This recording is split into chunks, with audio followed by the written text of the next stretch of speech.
शुरू करते हैं हम लोग मंगलाचरण पूर्वक। जयति परम ज्योति समम समस्तैरनंत पर्यायै दर्पण तलैव सकला प्रतिफलति पदार्थ मालिका यत्र परमागमस्य बीजं निषिद्ध जात्यन्द सिंधुर्विधानम् सकल नय विलसितानां विरोध मथनं नमाम्यनेकान्तं विरोध मथनं नमाम्यनेकान्तं।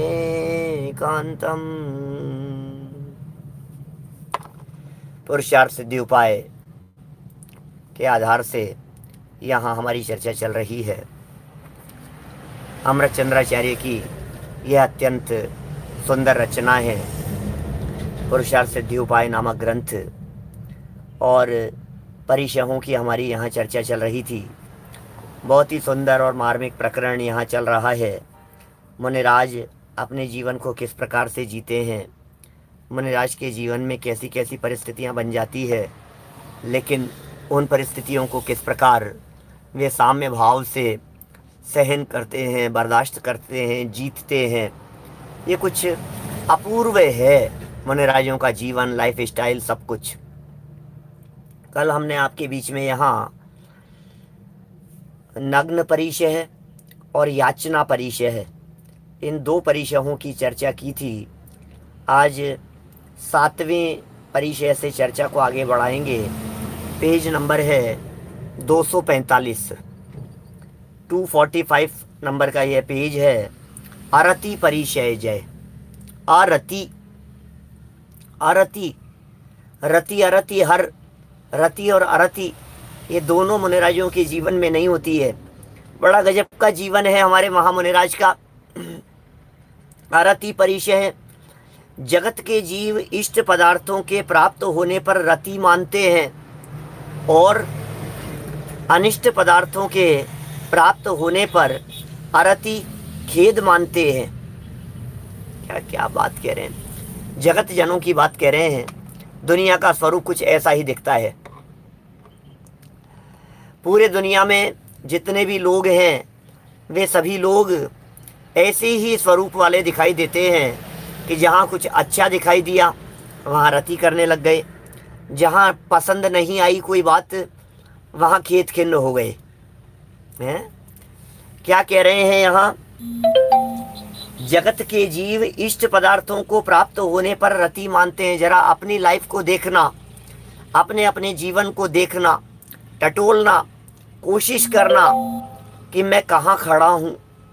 क्या ऐसा नहीं है मेरे जीवन में थोड़ी सी अनुकूलताएं मिल जाने पर मैं क्या उससे अप्रभावित रह पाता हूँ?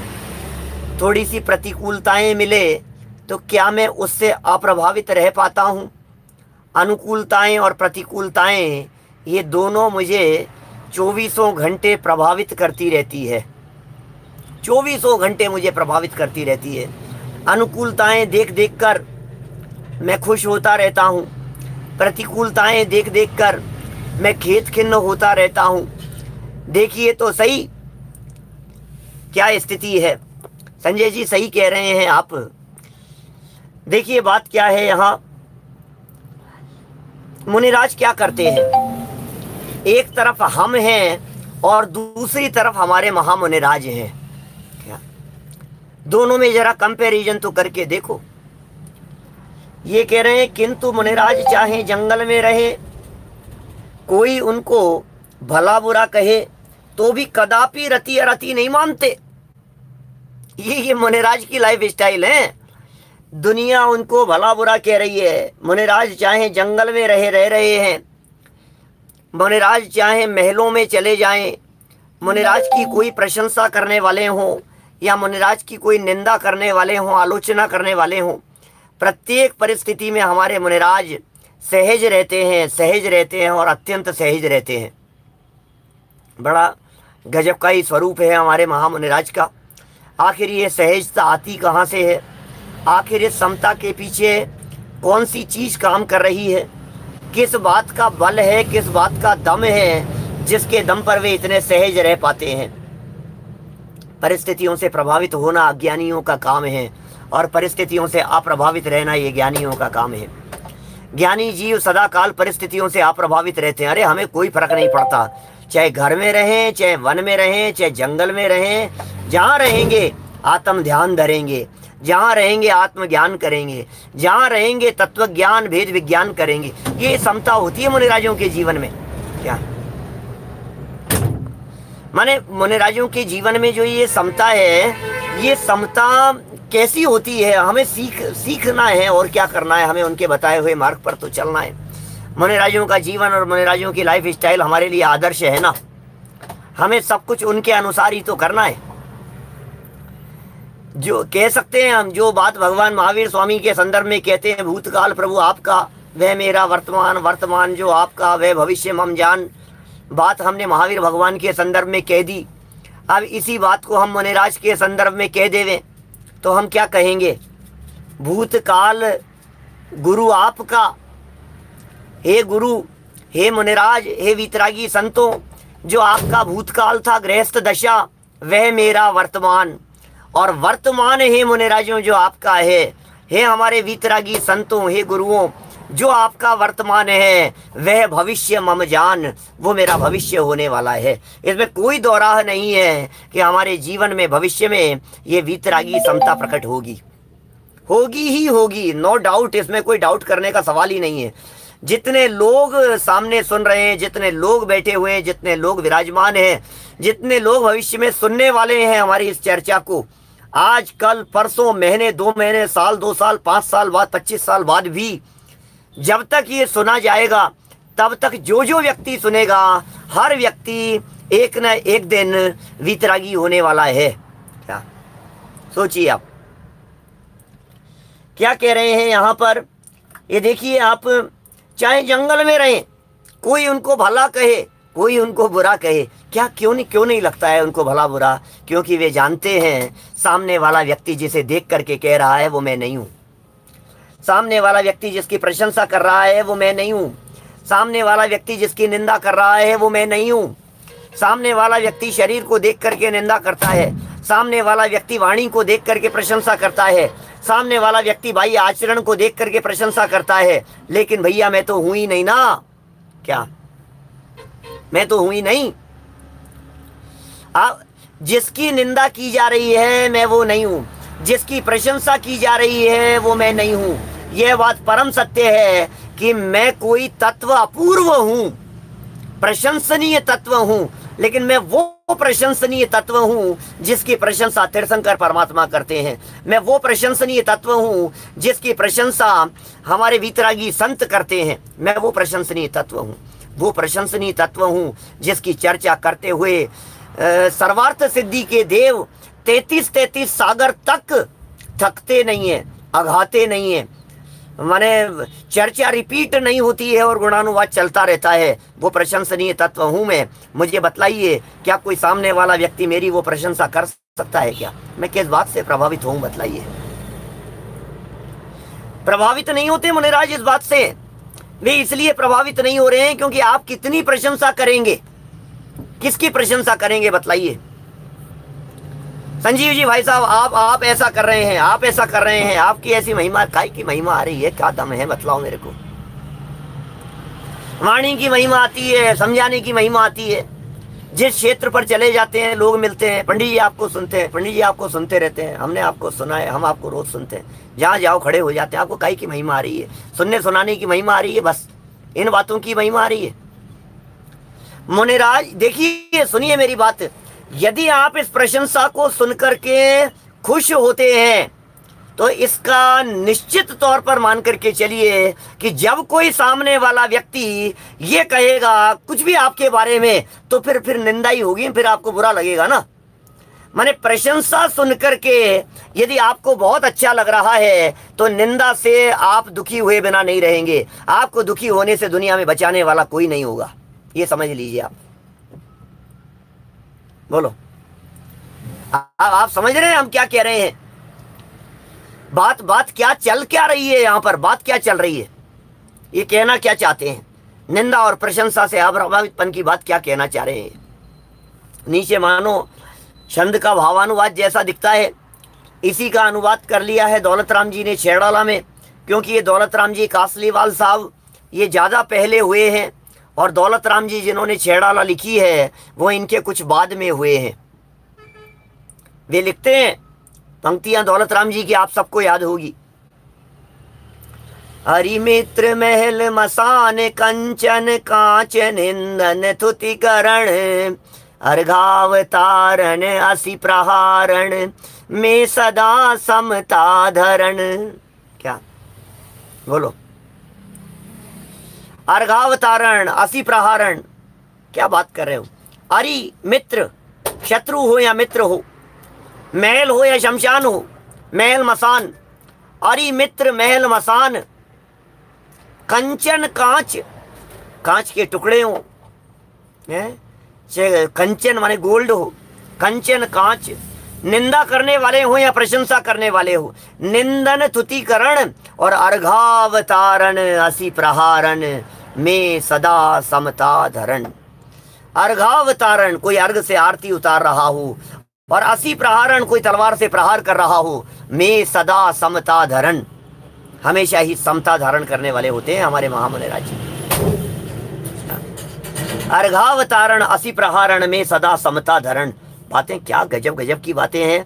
एक एक शब्द ऐसा लगता है मुनिराजों की समता दिखती है हमारे को जगह जगह। जब हम देखते हैं सारे दुनिया में, जब हम प्रथमानुयोग देखते हैं, जब हम कहानियाँ देखते हैं, जब प्रसंग उठा उठा करके देखते हैं, तो हमें वो समता के उदाहरण दिखाई देते हैं।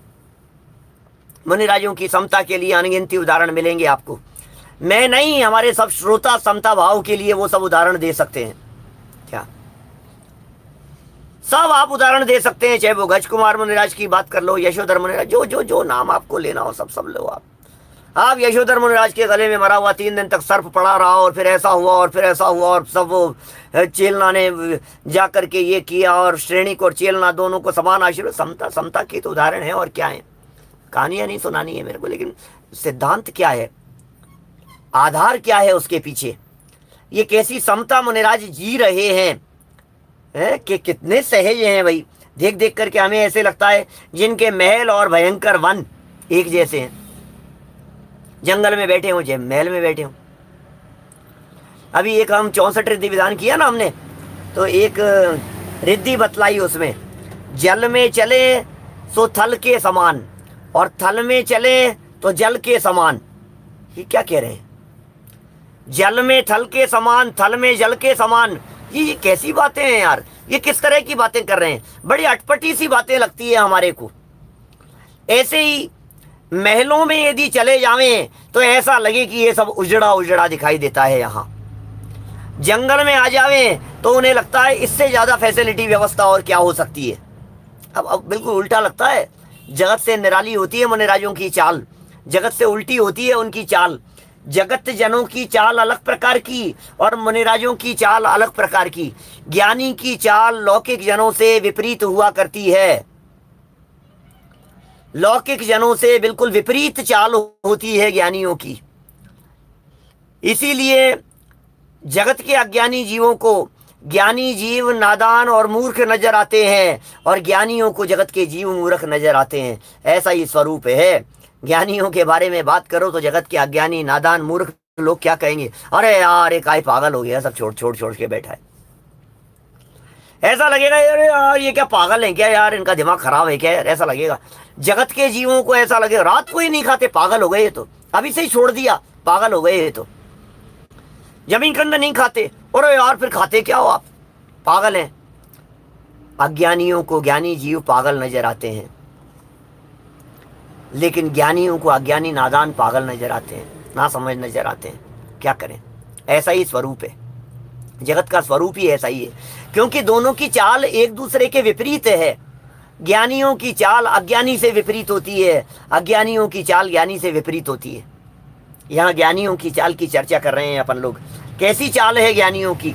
भयंकर वन में, ओहो महल में रह रहे हों चाहे भयंकर वन में रह रहे हों, आपको क्या लगता है महलों में जाने का अवसर नहीं मिलता उनको? अरे बड़े बड़े राजघरानों में जाकर के भोजन करके आते हैं, आहार चर्या लेकर के आते हैं।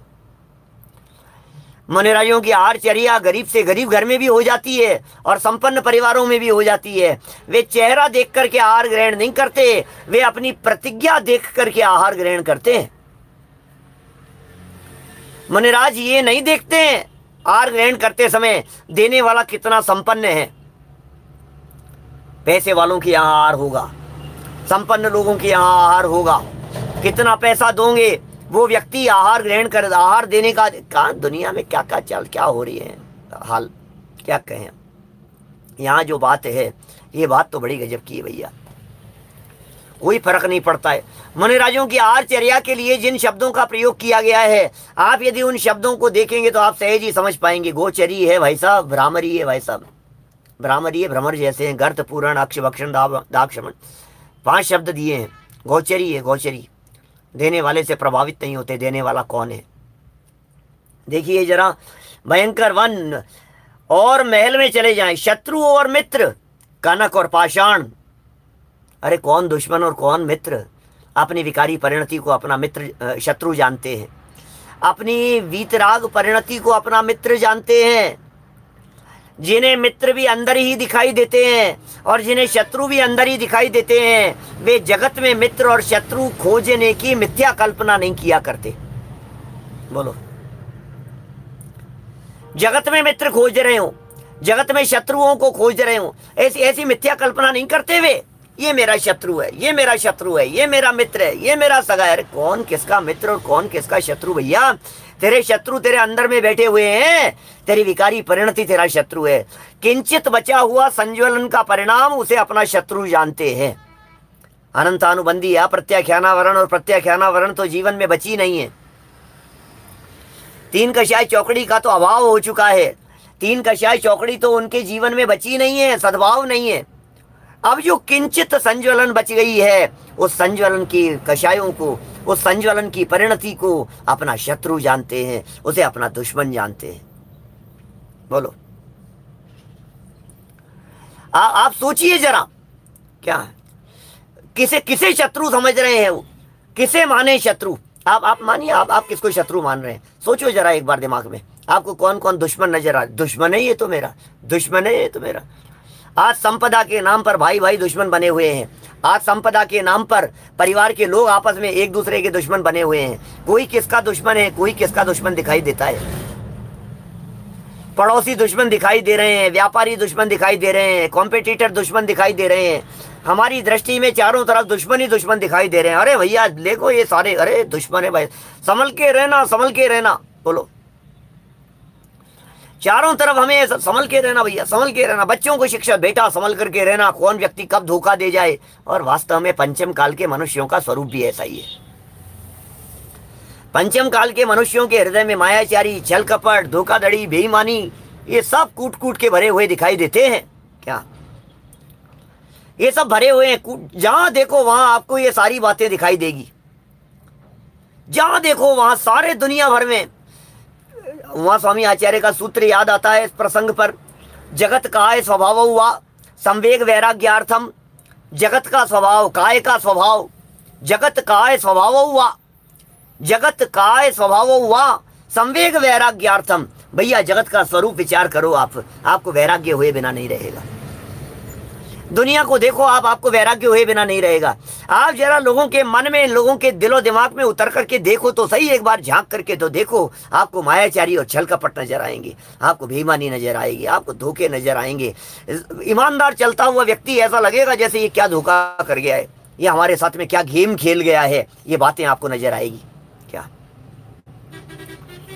आप सोचना जरा, हम क्या कहना चाहते हैं, ये जनवाणी माँ क्या कह रही है, हमें कहाँ कहाँ शत्रु। इसलिए हम बच्चों को शिक्षा देते हैं, बेटा संभल करके रहना, बेटा दुनिया में बहुत धोखा है, कदम कदम पर बहुत धोखा है, बेटा संभल करके रहना। होशियार बनाने की कोशिश करते हैं, बिजनेस में होशियार बनाने की कोशिश करते हैं। आपको वो कथा, वो प्रसंग तो ध्यान ही है ना, एक चिड़िया वाला, चिड़िया के बच्चे हुए, अंडे में से बाहर निकले, चोंच में लाला करके खिलाती थी चिड़िया, और थोड़ा थोड़ा जब वे थोड़े से बड़े होने लगे तो वे थोड़ा थोड़ा उड़ने लगे इधर उधर। तो चिड़िया उन्हें समझाने लगी, बेटा ये जो दो पाया है ये बहुत खतरनाक है, इनसे बहुत सावधान रहना। क्या, ये कभी भी पकड़ लेते हैं, ये कभी भी पत्थर मार देते हैं, इनके हाथ में गुलेल रहती है, कभी चला करके शूट कर देंगे, बहुत सावधान रहना। कि हमें कैसे पता लगेगा माँ कि सुनो, एक एक सूत्र दे रही हूं तुम्हारे को। चिड़िया ने अपने बच्चों से कहा, एक सूत्र दे रही हूं। कि क्या माँ, जल्दी बताओ। बोले इतना सा ध्यान रखना कि जैसे ही ये मनुष्य तुम्हारे सामने कहीं झुकता हुआ नजर आए, तुम समझ लेना कि ये पत्थर उठा करके मारने वाला है और तुम तुरंत उड़ जाना वहां से। तो जो चिड़िया के बच्चे थे उन्होंने ये कहा, क्या कहा कि माँ यदि ये पहले से ही हाथ में पत्थर लेकर के चल रहा हो तो पता है चिड़िया ने क्या जवाब दिया कि बेटा अब तुम बहुत होशियार हो गए हो, अब तुम्हें हमारी शिक्षा की जरूरत नहीं है। जो इतना 2 कदम आगे का सोच सकते हैं कि ये व्यक्ति हमें मारने के लिए पत्थर हाथ में पहले से लेकर के आया होगा, अब तुम्हें और कुछ सिखाने समझाने की जरूरत नहीं है। भैया दुनियादारी में सब होशियार हैं। हम जो अपने बच्चों को सिखा रहे हैं, मायाचारी सिखा रहे हैं, छल सिखा रहे हैं, कि सावधान रहना सिखा रहे हैं, वो सब होशियार हैं अपने कामों में, कुछ सिखाने की जरूरत नहीं है। ये जगत का स्वरूप है। जगत में तो इसी प्रकार के लोग दिखाई देंगे आपको, कोई निंदा करने वाले और कोई प्रशंसा करने वाले। आप मस्त रहो इन सारी परिस्थितियों में, सहज रहिए आप इन सब बातों को देख करके। देखिए, कनक और पाषाण, स्तुति और निंदा जिनके समान दिखाई देती है, निंदा और स्तुति एक समान है जिनके लिए, सुख और दुख, जीवन और मरण सर्व समान है जिनके लिए। अरे जीवन हो तो हो, ठीक है, मरण हो तो हो, हमें क्या फर्क पड़ता है। मौत कल आनी थी, आज आ जाए, परसों आनी थी, अभी आ जाए, क्या फर्क पड़ता है इन बातों में। मौत की परवाह नहीं किया करते ज्ञानी धर्मात्मा पुरुष। वे जानते हैं मुझे मौत नहीं आती है, जैसे मौत नहीं आती है उसकी क्या परवाह किया करें। मुझे मौत आती ही नहीं है ना, जब मुझे मौत आती ही नहीं है तो मैं मौत की क्या परवाह करूं। मौत जिन्हें तकलीफ नहीं दे सकती और जीवन मिल जाना उन्हें आनंदित नहीं दिखाई देता है, ऐसे सहज रहते हैं हमारे महामुनिराज। सुख और दुख, जीवन और मरण सर्व समान है, अर्थात अपने चित्त में सदैव समता धारण करने वाले साधु अरति परिशय जीतते हैं। धन्य हैं ऐसे हमारे महामुनिराज, धन्य हैं ऐसे। क्या कह रहे हैं ये, कैसे अरति परिचय को जीतते हैं। चित्त में सदैव समता धारण करने वाले साधु, जिन साधुओं के चित्त में सदैव समता है, जिन साधुओं के चित्त में सदैव साम्य भाव है, ऐसे हमारे साधु अरति परिचय को जीतने वाले होते हैं। वे जीतते हैं अरति परिचय को। क्या भाई साहब, आगे बढ़े थोड़ा। अरति परिचय हो गया, रति नहीं करते और अरति भी नहीं करते, दोनों बातें यहां लागू होगी, ध्यान रखना। क्या, दोनों बातें लागू होगी। रति नहीं करते ये बात कम दिखती है क्योंकि नाम इसका अरति है ना। अरति परिचय क्यों रखा इसको, रति परिचय जय क्यों नहीं रखा, क्योंकि रति परिचय जैसा दिखता नहीं है। अरति में परिचय दिखाई देता है, अरति में कष्ट दिखाई देता है, रति में कष्ट दिखाई नहीं देता है। लेकिन अरति के साथ साथ में हमारे मुनिराज रति भी नहीं करते। अरति और रति दोनों से ही पार है वे, ऐसा है उनका जीवन। तो यहाँ अरति परिचय के साथ साथ में परिस्थितियों के साथ वे रति भी नहीं करते, इस बात को भी हमारे को लागू कर लेना चाहिए। चलिए आगे बढ़ते हैं। इसी तरह से अलाभ परिचय के अंदर लगाएंगे अपन बात। जैसे अरति परिचय की बात कही, इसमें हमने कहा अरति तो करते ही नहीं है और मुनिराज रति भी नहीं करते हैं। इसी तरह से क्या लगाना, अलाभ परिचय में भी बात को लगाना कि अलाभ में तो खेत खिन्न होते ही नहीं है और लाभ में भी प्रसन्न नहीं होते। थोड़ा सा फर्क है, किंचित फर्क दिखाई देता है। देखना जरा, हमारे बहुत सारे विद्वान लोग भी सुन रहे हैं। मैं ये कहना चाह रहा हूं, अरति और अलाभ इनमें क्या फर्क है बोलो। कर्म के उदयजन्य जो बातें दिखाई देंगी वो सब तो है ही, सूक्ष्मता में जाकर के मोटा मोटा क्या अंतर दिखाई दे रहा है आपको यहाँ। अरति में और अलाभ में। देखो मैं पढ़ता हूं यहां पर, अलाभ परिचय है, साधु ने अनेक उपवास किए हों और यदि पारणा के दिन निर्दोष आहार का लाभ न हो तो चित्त में रंच मात्र खेद नहीं मानते। बोलो, अरति के अंदर बाहरी परिस्थितियां हैं, अरति में परिस्थितियां प्रतिकूल दिखाई दे रही है और अलाभ में लाभ नहीं मिला, ये स्थिति। थोड़ा सा फर्क है, बारीक सा फर्क, थोड़ा सा उपयोग को एकाग्र करके सुनना, देखो बात ख्याल में आएगी आपके। बात क्या कहना चाह रहे हैं यहां पर, अरति में और अलाभ में यह अंतर बतलाने की चेष्टा कर रहे हैं। किस तरह का अंतर माने अरति में और अलाभ में, वो अंतर देखें जरा।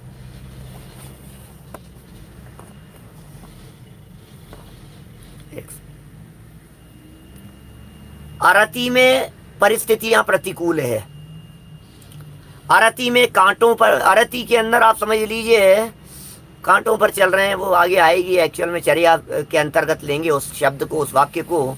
आप ऐसा ले लीजिए, अरति के अंदर पाषाण मिल गया है, निंदा करने वाले मिल गए हैं, अब ये प्रतिकूल परिस्थिति बन गई है ना, ये अरति। और अलाभ में क्या है, लाभ होता हुआ सा दिखता था, लाभ होने की संभावना दिखाई देती थी और लाभ नहीं हो सका। मुनिराज के क्या लाभ होगा भाई साहब, आहार के अलावा और क्या लाभ हो सकता है मुनिराज के लिए, क्या बोलो। मुनिराज के लिए लाभ है साहब, मुनिराज को प्रॉफिट, मुनिराज को लाभ मिल गया, मुनिराज को क्या क्या क्या चाहिए मुनिराज को दुनिया में। मुनिराज को दुनिया में एक भी वस्तु की जरूरत नहीं है, शरीर की स्थिरता के लिए एकमात्र आहार ग्रहण करते हैं, इसके अलावा मुनिराज को और कुछ नहीं चाहिए होता है। बोलो जरा, माने एकमात्र आहार ग्रहण कर रहे हैं वे, इसके अलावा और रंच मात्र भी कुछ भी नहीं है। और क्या चाहिए, धन चाहिए उन्हें, पैसा चाहिए, कपड़े चाहिए, गाड़ी चाहिए, फैसिलिटी चाहिए, एसी चाहिए, मोबाइल चाहिए, लैपटॉप चाहिए, क्या चाहिए मुनिराज को। श्रावकों से एकमात्र आहार ग्रहण करते हैं, श्रावकों के द्वारा दिया गया, उसे ही यहाँ लाभ कहा जाता है। और वो जो लाभ था, वो लाभ न मिल पाना, ये कहलाता है अलाभ। लाभ से वंचित रह जाना, यह अलाभ कहलाता है। जरा सुनिए कितनी सुंदर चर्चा है।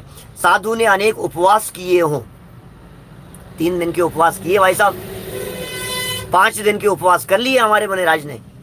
अब 5 दिन के उपवास करके अब आहार चर्या के लिए गए, तो अब तो आहार लेंगे ही ना। 10 दिन के उपवास किए थे, अब तो आहार चर्या के लिए निकले, तो अब तो आहार लेंगे ना, कि हाँ अब तो लेंगे साहब, अब तो, क्योंकि अब तो पारने के लिए निकले हैं वे। 10 दिन हो गए थे उपवास करते हुए, अब आहार चर्या के लिए निकले और आहार नहीं मिला, इसका नाम है अलाभ। देखो जरा क्या कह रहे हैं, साधु ने अनेक उपवास किए हों और यदि पारणा के दिन निर्दोष आहार का लाभ न हो, ओहो, पारणे के दिन निर्दोष आहार का लाभ नहीं मिला उनको, अब क्या करें। तो चित्त में रंच मात्र खेद नहीं मानते, कोई बात नहीं। 10 दिन का संकल्प लिया था, 11वें दिन आहार नहीं मिला, विधि नहीं मिली, तो कोई बात नहीं। अंतराय कर्म का उदय है, दर्शन मोह अंतराय लाभौ अलाभौ अदर्शना लाभौ। दर्शन मोह और अंतराय कर्म के उदय से अदर्शन और अलाभ नाम के परिचय हुआ करते। दर्शन मोहनी कर्म के उदय से अदर्शन नाम का परिचय है और अंतराय कर्म के उदय से अलाभ नाम का परिचय है। ये जो अलाभ है ये अंतराय कर्म के उदय से लाभ नहीं मिल पा रहा है, अंतराय कर्म का उदय था, फिर कोई ऐसी परिस्थिति बन गई, फिर नहीं मिल पाया, फिर ऐसी परिस्थिति बन गई, नहीं मिल पाया। उपवास तो जो 11वें दिन निकले हैं, अब क्या कहो। मैंने उनके जो अंदर में जो बात चल रही थी, वो बात कुछ और प्रकार की चल रही थी मुनिराज के अंदर में। तो आहारचर्या के लिए निकले हैं, नहीं मिला तो नहीं मिला। देखो नहीं मिले, ऐसी परिस्थिति बने, लेकिन उस परिस्थिति में चित्त में रंच मात्र भी खेद नहीं मानते, खेद का परिणाम रंच मात्र भी नहीं आता है। इस प्रकार जो यतीश्वर लाभ अलाभ दोनों को समान मानते हैं, वे ही आलाप परिचय पर विजय प्राप्त करते हैं। ये फॉर्मूला बतला दिया आलाप परिचय पर विजय प्राप्त करने का। क्या बोलो आलोक जी भाई साहब सही कह रहे हैं। ऐसे मुनिवर देखे वन में जाके राग द्वेष नहीं मन में। कैसे कैसे हो पाती होगी यार, कैसे रहते होंगे मुनिराज? राग नहीं है, द्वेष नहीं है। मैं इस आरती और आलाप के संदर्भ में मैं ये कह सकता हूं, सुनो भैया ध्यान देना, बहुत महत्वपूर्ण बात कहता हूं। कभी कभी पंच कल्याणक प्रतिष्ठा महोत्सव में दीक्षा कल्याणक के प्रसंग पर जब व्याख्यान होता है तो इस तरह की चर्चा करता हूं। मैं हवाला देता हूं उमा स्वामी आचार्य देव का और उनके द्वारा लिखी गई टीकाओं का, उनके सूत्रों के ऊपर लिखी गई टीकाएं, सरवार सिद्धि, राजवार्तिक, श्लोक वार्तिक, राम जी भाई की टीका, दादा की, सब टीकाएं। उनमें से कुछ एक मार्मिक सूत्र, मैंने अभी कब राजवार्तिक चलता था, हमारा ऑनलाइन चलता था पहले, हमारे नवीन भाई तेजानी जी जो हैं सुन रहे हैं अभी यूएस में, अमेरिका में, तो उन्हें ध्यान है, वो सब लाइव पहले भी सुनते थे और वास्तव में तो ये ऑनलाइन जो शुरू किया है ये उनकी विशेष भावना थी वहाँ, क्योंकि मैं बहुत कम से कम 10-12 साल से चलता है ये। शाम को 8 बजे का जो हमारा समय है प्रवचन का, ये लाइव प्रवचन का समय चलता तो 25 साल से है, क्या सन 1992-93 से चलता है, लेकिन अभी पिछले 10-1 साल पहले हमने अमेरिका वालों के लिए लाइव शुरू किया। अब बीच में कुछ थोड़े से ऐसे डिस्टर्ब होते रहे। क्या ये देखिए जय जी ने लिख दिया, नवीन एंड सुशीला तेजानी जी अमेरिका से सुन रहे हैं। तो अब सोचा कि भैया आप शुरू करो पंडित जी, थोड़ा सा गैप पड़ गया है, आप करो वापस। तो फिर हमने वापस शुरू किया, हमने कहा ये हम यूट्यूब पर ही लाइव कर रहे हैं, आप इसी से, पूरा ग्रुप है स्वाध्याय ग्रुप, वहाँ स्वाध्याय इन्फो के नाम से, वो सब जुड़े रहते हैं, लिखते नहीं है ऐसे ज़्यादा, इसलिए अपने को पता नहीं लगता है, लेकिन मुझे पता है कि वो सब चर्चा सुनते हैं, क्योंकि कभी चर्चा करते हैं तो मालूम चलता है ना। तो बात मैं ये कह रहा था कि जब राजवार्तिक हमने चलाया था, नवीन भाई आपको ध्यान होगा, तो हमने उस सूत्र की व्याख्या की थी। तत्वार सूत्र के 7वें अध्याय का एक सूत्र है जिसमें अपरिग्रह व्रत की भावना भाते हुए यह कहा है, मनोज्ञ इंद्रिय विषय राग द्वेष वर्जनानी पंच। सुन ध्यान देना, बहुत मार्मिक बात कहना चाह रहा हूं मैं। सब आलोक जी भाई साहब, बहुत मार्मिक बिंदु आपके सामने प्रस्तुत कर रहा हूं मैं।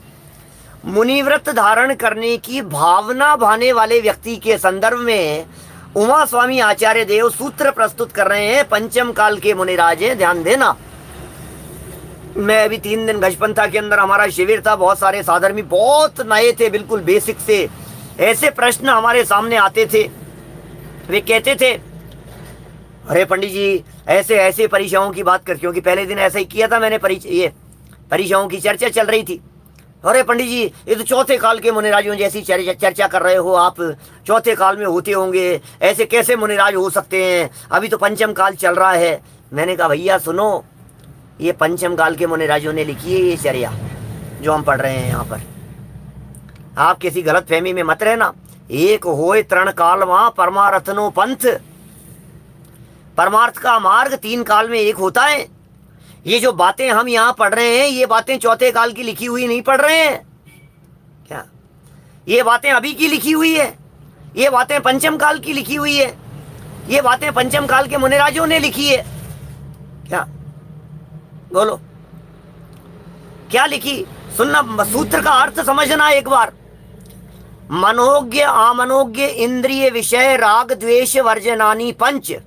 क्या बहुत सालों पहले के किए हुए, उसके वो ऑडियो रिकॉर्डिंग भी मिल जाएंगी शायद, 2-3 प्रवचन किए सूत्र के ऊपर। मैं आपको उसका मर्म बतलाता हूं। मनोज्ञ अमनोज्ञ, पसंद आने वाले और नहीं पसंद आने वाले इंद्रिय विषयों में राग ना करें और द्वेष ना करें, तब जाकर के यह परिग्रह, ये क्या कहेंगे इसे, अपरिग्रह महाव्रत घटित होता है। अपरिग्रह माने उमा स्वामी आचार्य ये कह रहे हैं कि पंचेंद्रिय के विषयों में यदि राग द्वेष का परिणाम होता है, सुनना, पंचेंद्रिय के विषयों में यदि राग द्वेष का परिणाम होता है, उसका नाम परिग्रह है। परिग्रह, परिचय नहीं, परिग्रह है।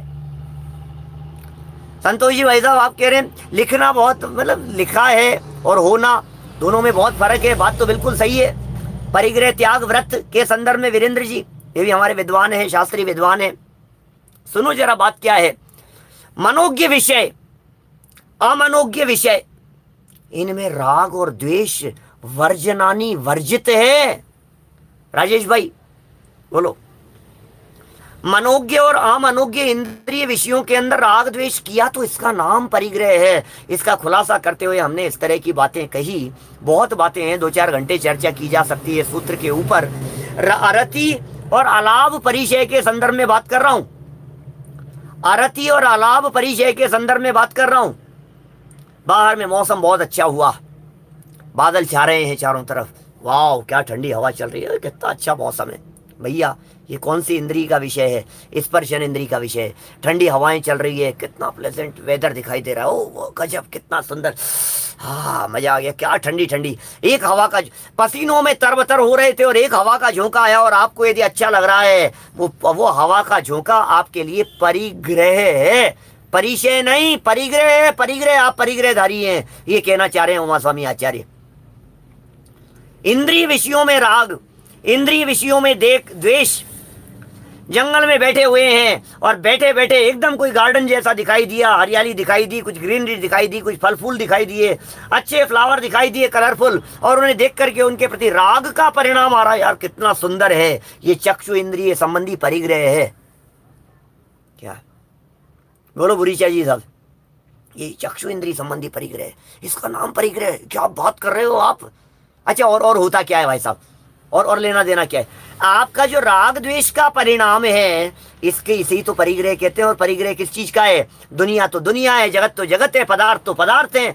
पदार्थों के होने और नहीं होने से क्या फर्क पड़ता है? पदार्थ तो जैसे के तैसे बने रहे, उनके प्रति राग का परिणाम हुआ, यही तो परिग्रह है। और क्या है परिग्रह? किसे कहें? ये जो रति का परिणाम है उसके प्रति, ये जो खेत खिन्नता का परिणाम है, यार ये तो जगह अच्छी नहीं है, थोड़ी सी बिल्कुल नहीं अच्छी लग रही है यार, माथा खराब हो गया यार इस जगह को तो देख देख करके। यार आज तो यार ये चिड़ियाएं और कबूतरों ने नाक में दम कर दिया, इतने ची ची चाह चाह करते रहे, ध्यान ही नहीं कर पाया मैं, तो मेरा माथा खराब हो गया। सुनो भाई साहब, ये आपका परिग्रह है। आपने उन संयोगों को अपना मान लिया, आपने उनके प्रति राग और द्वेष का परिणाम कर लिया, ये आपका परिचय परिग्रह है। इस परिग्रह से विजेता हैं आप, आपके परिचय नहीं है। परिस्थितियां प्रतिकूल हो जाए, आप खेत खिन्न नहीं होंगे। अंदर का बल होता है तो फिर खेत खिन्नता नहीं होती है। ये होएंगे कि नहीं होएंगे तो सब कहने की बातें हैं, लिखना लिखाना तो कहने की बातें हैं। संतोष जी भाई साहब, बीच में आपने जो बात कही थी, मैं कहना चाहता हूं बहुत विशेष तरह से ये बात, क्या कि हम जो ये सोच रहे हैं कि ये लिखा है इसलिए मुनिराज को पालना पड़ेगा, हम बहुत बड़ी गलतफहमी में है। लिखा है इसलिए नहीं पालना है, अंदर में होता है उसे देख देख करके परिभाषाएं बनाई गई है। क्या ये परिभाषाएं उसे देख देख करके बनाई गई है, मेरी परिभाषा नहीं है। उमा स्वामी आचार्य ने अपरिग्रह व्रत की भावना के अंतर्गत यह बात कही है। 7वां अध्याय उठा करके देखें, तत्वार सूत्र का, सूत्र के ऊपर व्याख्यान भी होंगे, कहीं तो यूट्यूब पर भी हैं तत्वार सूत्र पर सारे प्रवचन, लेकिन वो शॉर्ट में लिया होगा 10-15 मिनट में इस प्रकरण को, ये यूट्यूब पर प्रवचन है उनमें। बात कितनी महत्वपूर्ण है। परिग्रह किसका नाम, परिचय किसका नाम? आपको क्या लगता है? शास्त्र में लिखा है इसलिए पालना चाहिए, शास्त्र में लिखा है इसलिए पालन करना चाहिए। नहीं नहीं साहब, शास्त्र में लिखा है साहब, अब तो पालन करना ही चाहिए साहब, शास्त्र में लिखा है साहब इसलिए पालन करना ही चाहिए साहब। अरे कितनी बड़ी गलतफहमी में हो यार। शास्त्र में लिखा हुआ है इसलिए कोई पालन किया जाता है? कितने बड़े धोखे में हो आप। शास्त्र में लिखा है इसलिए नहीं होता है ये सारी बातें, क्योंकि शास्त्र नहीं थे तब भी मुनिराजों के जीवन में इस प्रकार की चर्या थी। तो ये मुनिचर्या शास्त्र में पढ़ पढ़ करके मुनिराज अपने जीवन में नहीं अपनाते हैं, अपितु मुनिराजों की जीवनचर्या को देख करके शास्त्र लिखे जाते हैं। ऐसा होता है, जीवनचर्या को देख करके शास्त्र लिखे जाते हैं। चरणानुयोग को देख करके आचरण का पालन नहीं होता है। मुनिराजों के और श्रावकों के योग्य आचरण को देख करके चरणानुयोग की रचना हुई है। यह है वास्तविक स्वरूप, इसे वास्तविक स्वरूप कहते हैं। ये बात है भाई साहब, कि क्या गजब की चर्चा है। सुन करके पढ़ करके ही हमारे को तो ऐसा लगता है ऐसे मुनिवर कम मिली हैं उपकारी, हमारे को कब मिलेंगे ऐसे हमारे महामुनिराज। निर्दोष आहार का लाभ नहीं मिला भाई साहब, कोई बात नहीं, रंच मात्र खेत खिन्न नहीं हो रहे। कौन खेत खिन्न होवे? बोलो देवीलाल जी साहब। खेत खिन्न हो रहे हैं, इसका मतलब आपने उस परिस्थिति को अपना मान लिया है।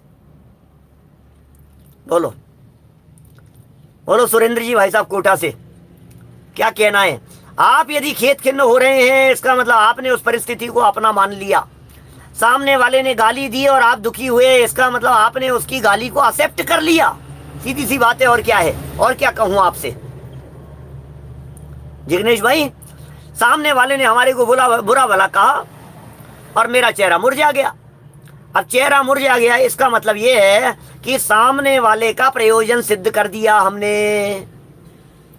सामने वाला यही तो चाहता था कि आप उसके द्वारा दी गई गालियों को मान लो, आप उसके द्वारा दिए गए अपमानित शब्दों को स्वीकार करो, वो आपको लग जाएं, तो आपका मुरझाया हुआ चेहरा मानो उसकी की करतूत सार्थक हो गई। ज्ञानी लेते ही नहीं है। मतलब तुम गालियां दे रहे हो लेकिन हम ले ही नहीं रहे,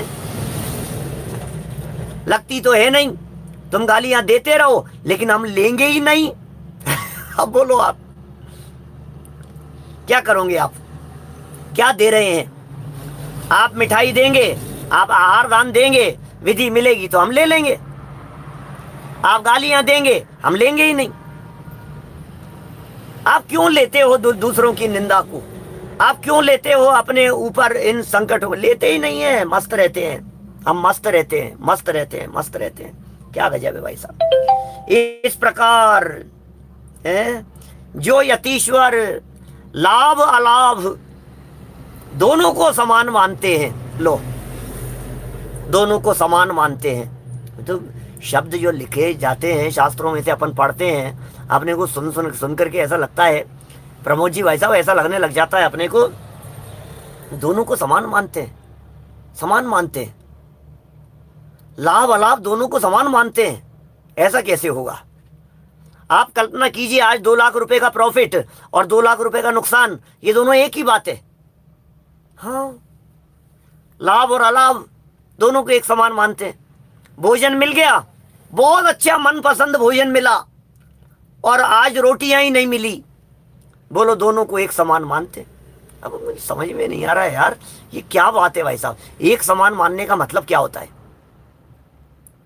एक समान मान रहे हैं, अच्छी सुविधा है, गाली दे रहा है, बोले गाली दे रहा है या प्रशंसा कर रहा है? जिन्हें प्रशंसा के शब्द भी गाली समान दिखाई देते हैं, ऐसे होते हैं महामुनि राज।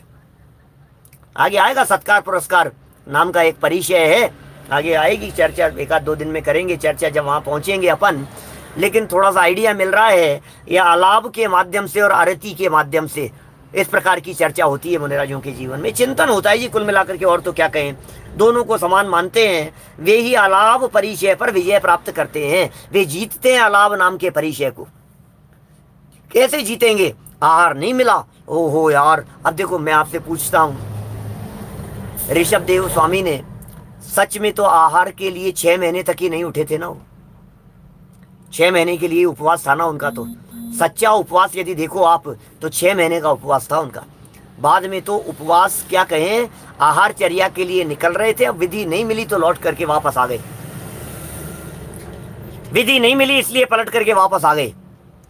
उठ तो रहे थे ना रोजाना, तो 6 महीने तो उन्होंने बुद्धिपूर्वक उठे ही नहीं, वो विकल्प ही नहीं आया उनको। अब जब वे रोजाना उठ रहे हैं तो मानो अलाभ नाम के परिचय को जीत रहे हैं। ये है अलाभ परिचय विजयपना। ऋषभ देव जैसा दूसरा उदाहरण दिखाई नहीं दे रहा मेरे को तत्काल कोई। प्रथमानुयोग में देखेंगे आप तो ऐसे उदाहरण मिलेंगे कई। 6 महीने तक विधि नहीं मिली, दूसरे दिन आहार चर्या के लिए गए, आहार नहीं मिला, लौट करके आ गए, बोले अलाभ परिचय जीता है। तीसरे दिन फिर गए आहार के लिए, विधि नहीं मिली, वापस लौट करके आ गए। चौथे दिन फिर गए, विधि नहीं मिली, लौट करके आ गए। 15 दिन हो गए, रोजाना जा रहे हैं, वापस लौट करके आ गए। महीना हो गया, 2 महीना हो गया, 6 महीने हो गए, आहार चर्या के लिए जा रहे हैं, लौट करके आ रहे हैं। 7 महीने हो गए, आहार चर्या के लिए जा रहे हैं, लौट करके आ रहे हैं। भाई साहब ये है अलाभ नाम का परिचय जय। जो उदाहरण दिया है ना यहाँ पर, यह अलाभ नाम के परिचय जय का उदाहरण है। कितने मुनिराजों के जीवन में, ऋषभ देव स्वामी की तो घटना हमारे सामने प्रसिद्ध है, लेकिन मुनिराजों के जीवन में तो इस तरह की परिस्थितियां आए दिन घटती है। ये तो नेचुरल है उनके लिए। रोज घटेंगी इस तरह की घटनाएं। इसीलिए तो कहा गया था मुनि बनने के पहले परिचय विजयी होने की बात।